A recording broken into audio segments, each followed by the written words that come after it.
Do you ever feel like people around you are talking about you? Not in a gossip way, but like they're sending secret messages through small gestures. Or maybe you felt that a random bird flying past means something special, just for you. If things like this happen a lot, it might not just be imagination. Some people experience thoughts and feelings that make social situations really tricky, like their brain sees patterns where others don't. This could be linked to a condition called Schizotypal Personality Disorder, part of cluster of personality disorders. People with this don't usually lose touch with reality like in schizophrenia, but their thinking, beliefs, and ways of connecting with others can feel unusual. It's not about being weird, it's about how the mind tries to make sense of the world in a unique, often lonely, way. Think of your brain like a garden. The seeds, your genes, come from your family. If a close relative has schizophrenia or this disorder, the seeds might already carry some risk. But seeds need the right soil to grow. A childhood full of stress, trauma, neglect, or emotional distance can be like tough, dry soil, not great for healthy growth. For example, imagine a child who is punished for expressing emotions or told their fears are silly. Over time, they might stop sharing feelings, start distrusting others, or make up their own private meanings to cope. Brain science also shows that some people with this disorder process thoughts and social signals differently, like hearing whispers in normal sounds or reading hidden meanings in TV ads.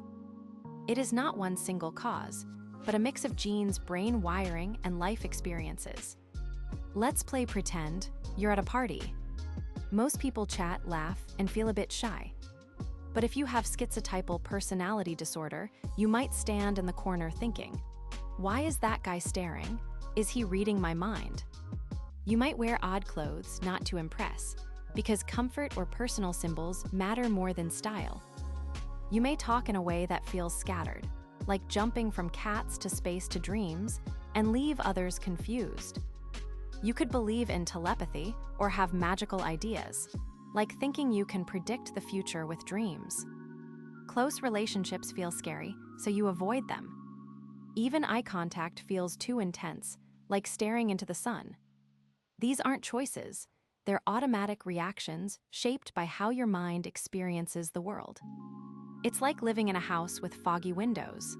You see things, but they're blurry and distorted. So how do doctors know it's schizotypal, and not just shyness or anxiety? They don't use blood tests. Instead, they talk a lot. A mental health expert will ask about your thoughts, how you see the world, how you connect or don't connect with people, and if you've had unusual experiences. For example, do you believe strangers can hear your thoughts? Or do you often feel like ordinary events have secret meanings? To be diagnosed, these patterns must have started by early adulthood, happen in many areas of life, and not be from another illness like schizophrenia, autism, or drug use. Treatment therapy helps, especially talking-based types like CBT, cognitive behavioral therapy. It's like mental training, spotting twisted ideas. That woman glanced at me. She must hate me. Testing them, did she even look at me? And trying out new ways of thinking. In some cases, medicine might help with anxiety or odd thinking, but therapy is the main key. It's not about curing, it's about feeling safer in your mind and building better connections. Can we stop this before it starts? Not perfectly, but we can help.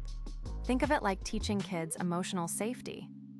A child who learns that their feelings are okay, who is encouraged to talk about fears without being laughed at, is more likely to grow into a secure adult.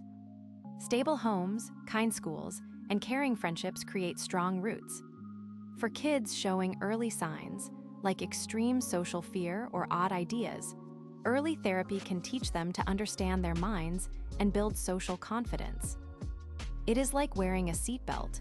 It does not prevent every crash, but it reduces harm. Prevention is not about changing who someone is. It is about helping them feel safe enough to be themselves around others. What's new? Scientists are now using brain scans to see how people with schizotypal personality disorder process social cues. For example, studies show their brains may react strongly to neutral faces, like seeing threat where none exists. Recent research also explores digital therapy, apps that help users track confusing thoughts, practice conversations, or play games that train social understanding. Some studies are testing how cannabis or ketamine affect symptoms, but results are early and mixed.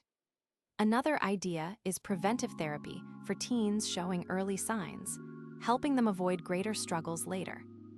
Think of it like early fitness training, not waiting until your body breaks down. The future isn't a miracle cure. It's better tools to live fully, even with a unique mind.